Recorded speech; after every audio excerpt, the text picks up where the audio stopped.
Welcome to the Spirituality What? Podcast, where we explore the mysteries, joys, and challenges of being spiritual beings navigating our unpredictable human experience we call life here on planet Earth. I'm your friendly guide, Rebecca, ready to jump into our adventure of the day.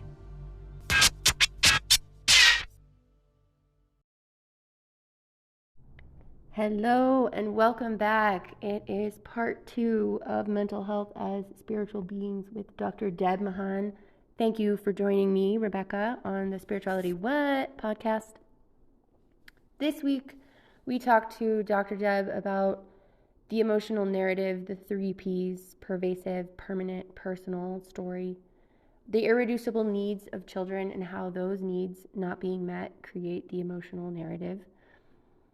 We talk about her challenges with spirituality in her daily life, and I have a little bit of a discussion, which I've been wanting to have on this podcast anyway, about failure and quitting. It's a really awesome second part of a really interesting podcast interview. Thank you for joining. Just wanted to have a quick plug. We've got a website up with all of our spiritual as fuck and spiritual gangsta merchandise. So if you're interested, head on over to the Spirituality What website, and there's a link at the top of the banner. Thanks, everybody, and we're going to jump right in. I think one of the things I feel like I've read before, and I might butcher it, is like emotions only last 6 seconds. That's right.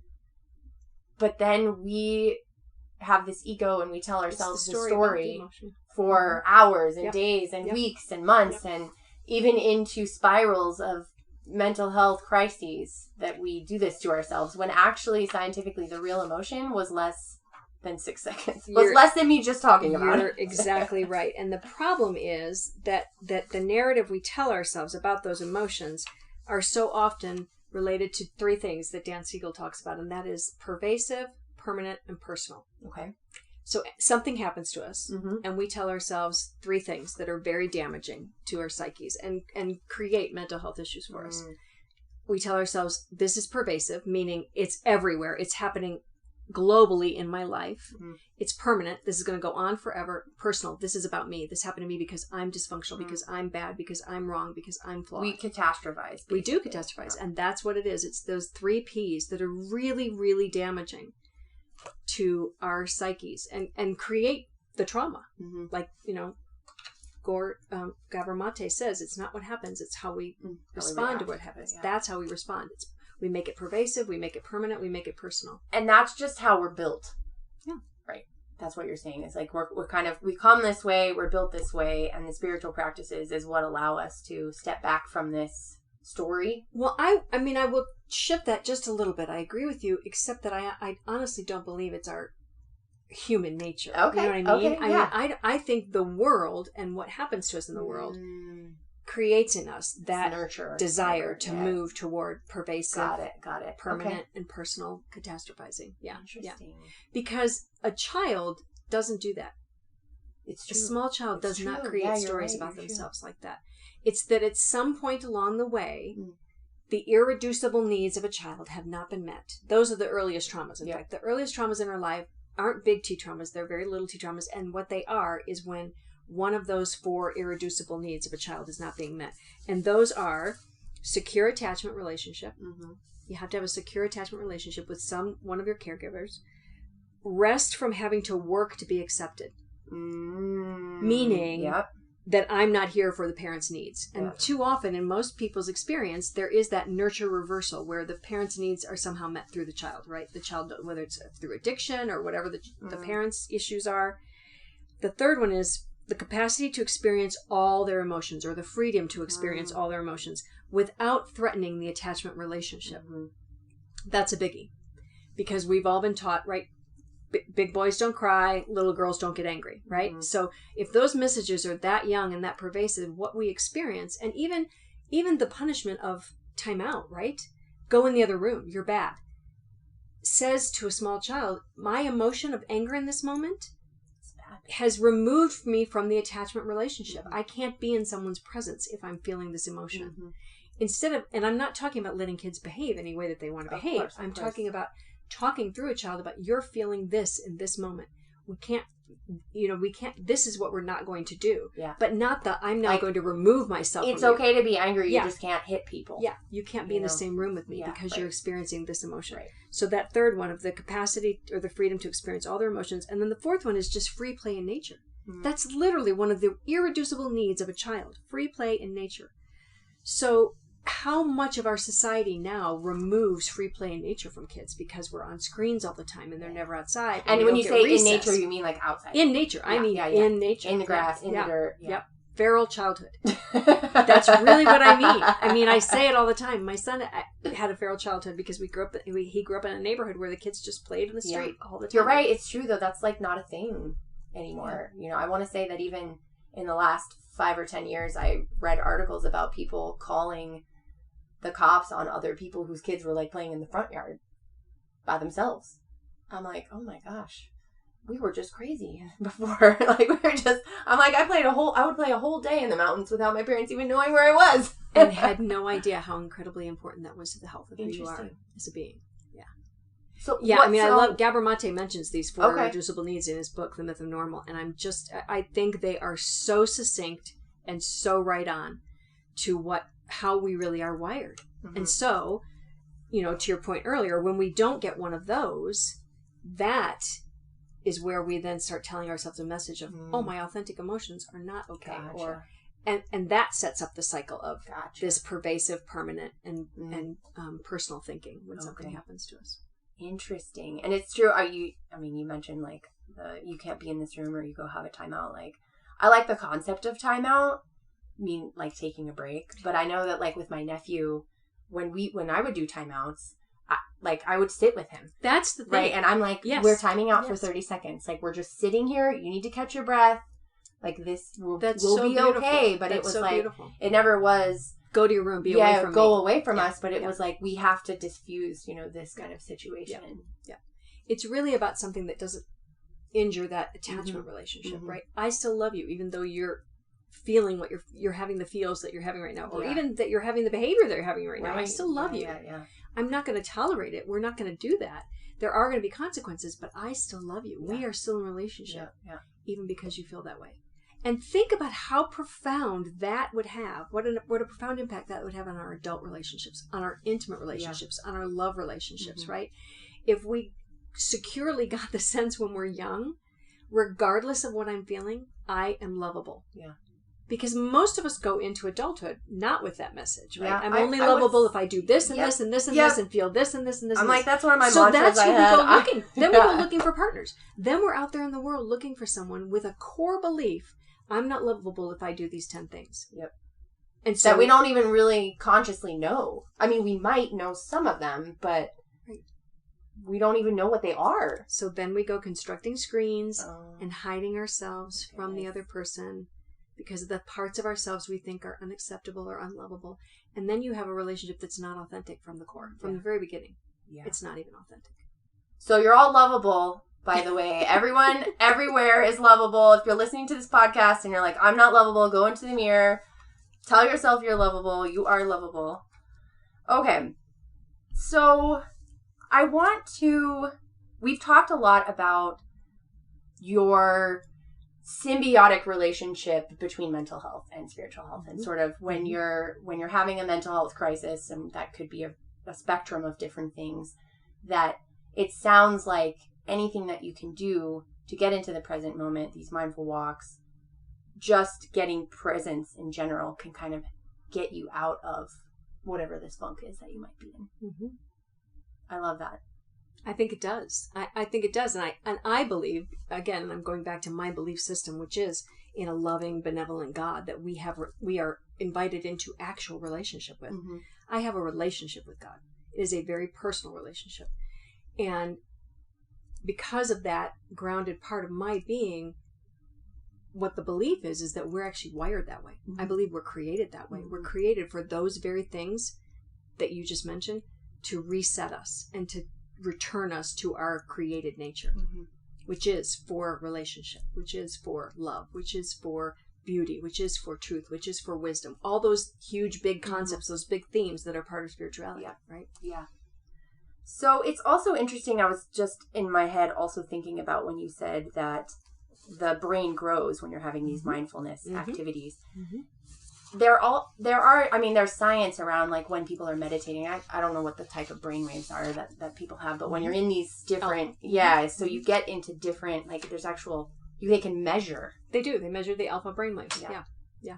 That's It's really science, which is not only calming to the spirit, but it's actually the highest level of creativity and intelligence, right? So you're also allowing yourself to exercise the part of your brain that is its highest self when you spend more time in those states. Yeah.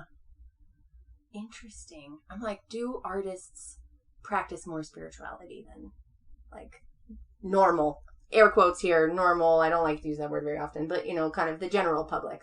I'm now wondering. I don't know. Yeah, I mean, I think there may be a propensity in artists to be drawn more toward the spiritual, or vice versa. But I will say that for anyone, whether it's you're a creative, or you're an engineer, or you're you're a mother, I believe that a spiritual practice makes you better at whatever that is you do, because you're accessing your most creative, highest brain, capacity. Yeah.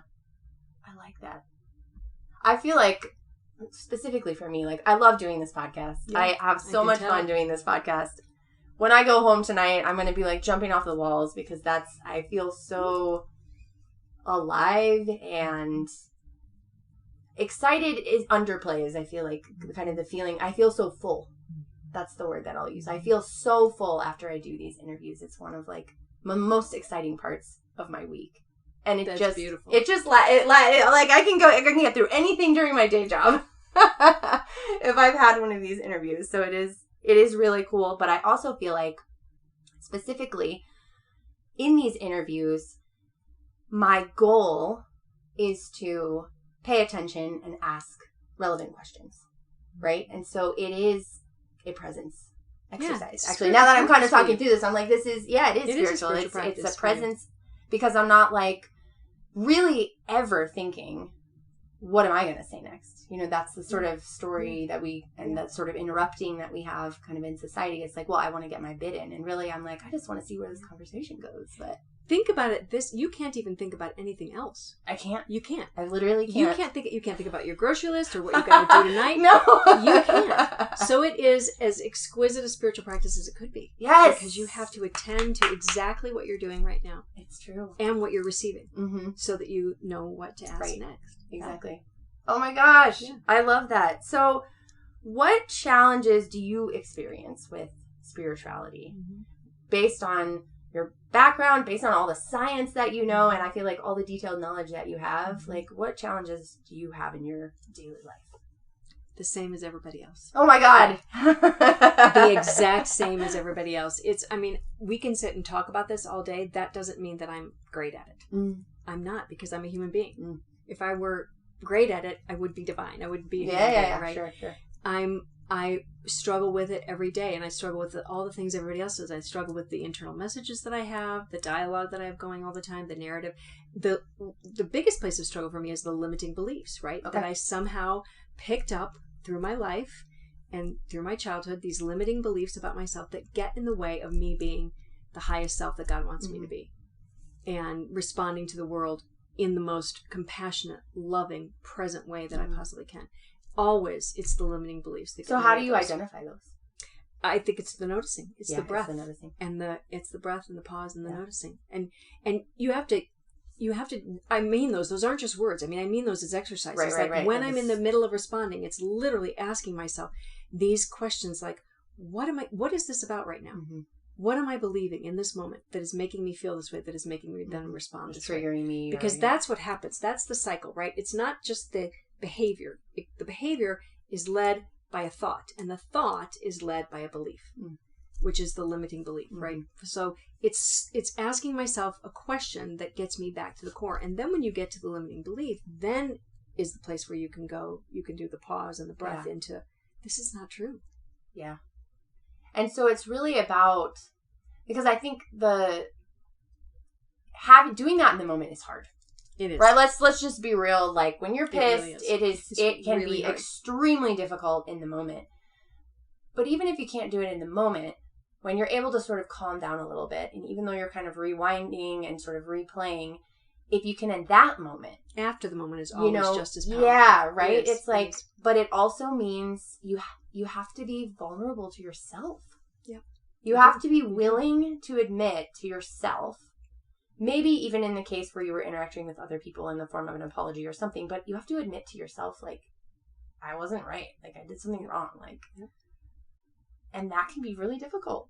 It is. In fact, let me state this very clearly in case anybody misunderstands.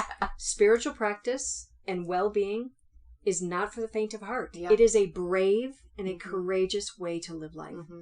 Incredibly brave and incredibly, I'm getting emotional. I was like, I just got goosebumps, which I did. Courageous way to live life, because you have to show up for yourself authentically, and you have to show up for someone else, every other someone else that you're engaging in any moment of life. And that takes courage, and that takes bravery. Honesty takes bravery. Looking at your life realistically takes bravery. And sometimes those in the after moment, not in the moment, are even more profound lessons, because you're right. The passion of the moment, I respond, knee-jerk reaction. It's just an hour later, I ask myself the questions, I reflect on it, I realize what I've done. Then I have the real tipping point of bravery, which is, do I go to the person then that I care about, in whatever level the relationship is, and say, I noticed that when I respond that way to you, this is really what's happening for me. Mm-hmm. You've now built an enormously healthy, strong foundation in that relationship that will carry that relationship so much further down the road. You've given that person a gift, an enormous gift, and you've given the we of you an enormous gift, right? The relationship itself an enormous gift by taking that moment and being that honest. That's the greatest gift I think any parent can give their child. So how beyond love is being able to tell your kids, I was wrong. To admit to your own children. Totally. Yeah. Because what you tell them is that the world is not such a big and scary place that they can't be wrong too, and they will survive. Yeah. It will not kill them. It will not destroy them.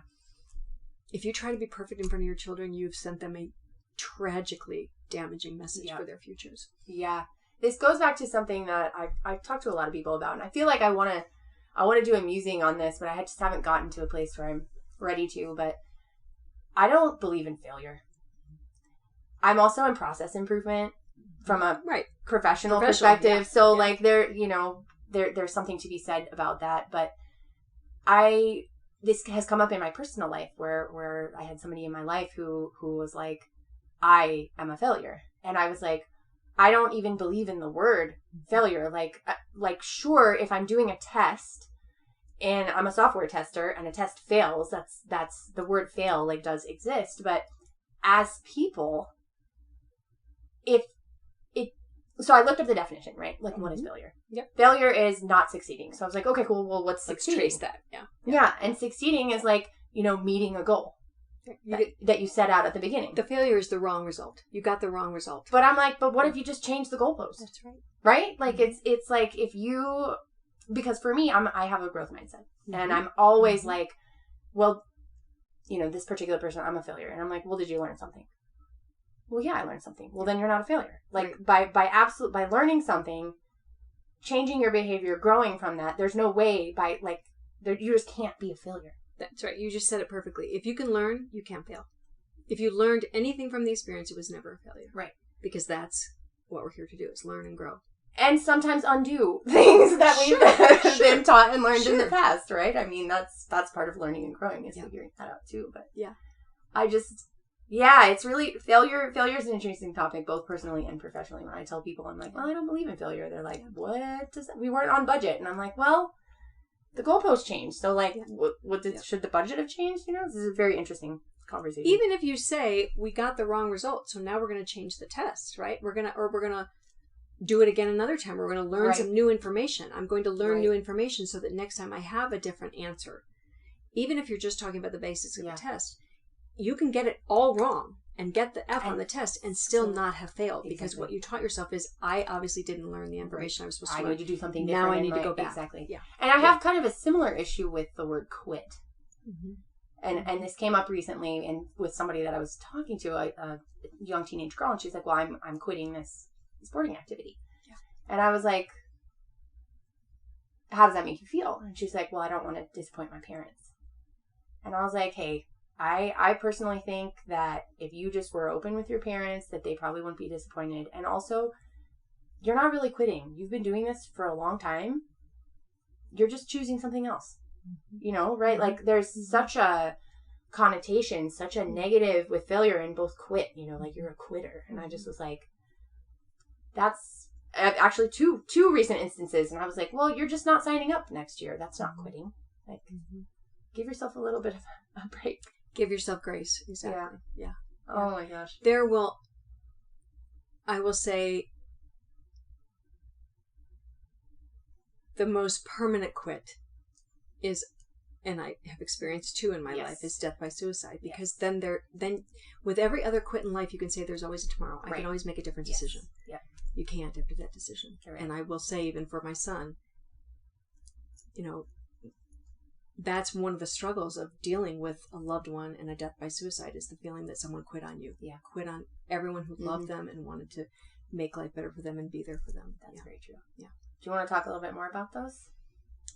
Those other two losses. Yeah. Yeah. It's been an, you know, horrifically, I mean, there's just no words for it, interesting journey for my son and I to have had two intimate family members, you know, take their lives and die by suicide, because there is just so much that we're left to deal with, those of us left behind when someone dies by suicide, that you are left to deal with and left to resolve. And I will say, you know, of my son, he's the most resilient human being I know. He's the most complete human being that I know. And he's incredibly resilient through those losses. And so I really do believe what I'm saying to you, which is we can grow through anything. It doesn't matter what life hands us, how significant the trauma, how horrific the wound is. We really can grow out of anything. You know, one of the great terms that has come out of psychology in the last few years is not post-traumatic stress, but post-traumatic resilience. Like that notion that what really comes out of trauma is a stronger person if we lean into it in all the right ways. Yeah. You know, in all the possible ways. Yeah. So what recommendation then would you give to somebody who's in a mental health crisis to get them back to the moment? I know there's this like stop, breathe, notice, but it can be hard even to remember kind of something like that. Like, is there an even easier way that somebody, that's really one of the easiest we've talked about on this podcast so far, but what recommendation do you have? Well, the first thing I will say is if anyone is in a real mental health crisis, there are all kinds of resources out there. Absolutely. Yes. Connect with someone. 988 Suicide Prevention Hotline. Make a call. Reach out to someone. Tell a friend. Be brave enough. I would say to the friends out there, if you think someone you know and love is in a mental health crisis, ask the hard question. Yeah. And I mean, really ask it. Are you thinking about hurting yourself? Yeah. Come right out and ask it. Please be brave enough to ask that. We've got to start having these hard questions we do. To save each other. We have to. So that's the first thing I have to say is get help. Get some resources. They are out there. People do care. And someone will listen. And then beyond that, there are, like we've talked about today, all kinds of practices and all kinds of resources available. Mental health first aid. NAMI does an amazing job of teaching mental health first aid that can help restore us to ourselves, which is really what we're talking about today. Yeah. The whole spiritual practice and mental health relationship is really about restoring us to ourselves. Yeah, absolutely. Well, and I love how easy you've made it in this conversation. I mean, doesn't mean it's easy to put into practice, but how easy it is to kind of just say, you know, on the good days, still practice it. Because then that's when it becomes habitual, right? And then on the more difficult days, eventually you can kind of come back to your practice still naturally once it's more habitual. Yeah, and I will say there is one practice that I believe, because it is a simple one. It's not easy, but it is a simple one. I don't think any of this is easy. Nope. It's just simple, hard and simple. We'll go with that. But this one, I believe, is at the core of beginning to restore us to ourselves in any moment, whatever is happening, and that is gratitude. Because here's the thing, gratitude and worry cannot exist in the same mind. They can't. True. Gratitude and worry is so much about depression and anxiety, so attached to it, right? It's like the beginning. It takes us out of the present moment. It's in the past or the future, right? So just in 1 second saying one thing that I'm grateful for starts you down the road of restoring yourself to yourself. And it's also that moment. It's also sort of the pause, right? Is like, okay, I'm going to be grateful for something right now. And that, in a spiritual practice, that second of gratitude flips you into, there is something bigger than me in the universe. Because if I'm grateful, what am I grateful to, right? Without even claiming God in that moment, by being grateful, you have opened your heart to the reality that there is something bigger than yourself, because you're being grateful to something, for something else. Yes, exactly. So gratitude is the most powerful mental health and spiritual practice that there is in the universe. There's scientific studies around the mental health effects of a gratitude practice in general. And it can be as simple as, like we just talked about, which is one thing in this moment to save my life right now. What can I be grateful for in this instance? Or there's really good evidence around gratitude journaling. Every morning or every night, you choose when it works for you. 3 things down, 10 things down. Simple as 3 things down every day that you're grateful for, because it keeps your nervous system in that space of openness and receiving and gratitude. And, gratitude is a posture of receivership, right? So more good comes into your life when you stay in that posture of gratitude. Exactly. Yeah. You get what you give, right?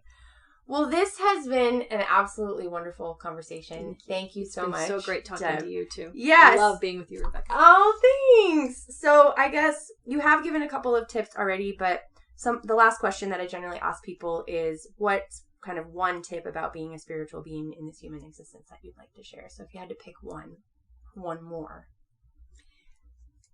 I guess just that I think acknowledging that we are spiritual beings and being willing to be on that brave and courageous journey that we just talked about is the greatest adventure of your life. Yeah, it really is.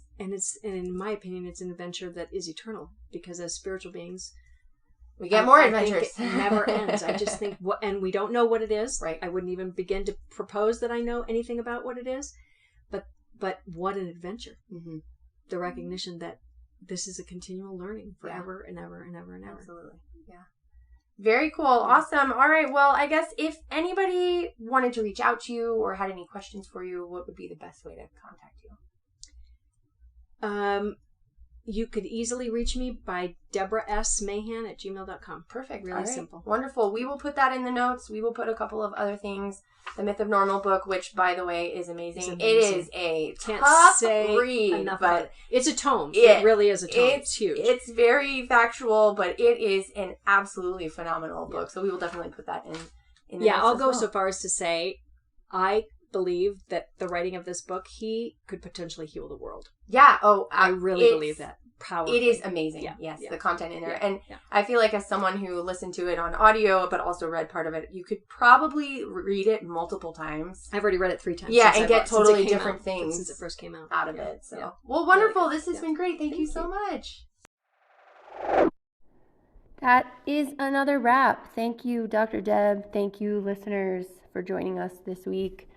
Talking about mental health, this is just the beginning. I think there's a lot of opportunities for further discussion here with Dr. Deb. Join us next week for a riveting beginning, part 1 of another 2-part episode with a good friend of mine. We're going to talk about massage and spirituality. Thanks again, everybody. See you next time. Thank you for joining me on today's Spirituality What? Adventure. Subscribe, rate, review, and share this podcast. Visit us on Instagram at spirituality.what to interact, tell us what spirituality means to you, and even provide some of your own personal musings. Human on, you phenomenal spiritual beings.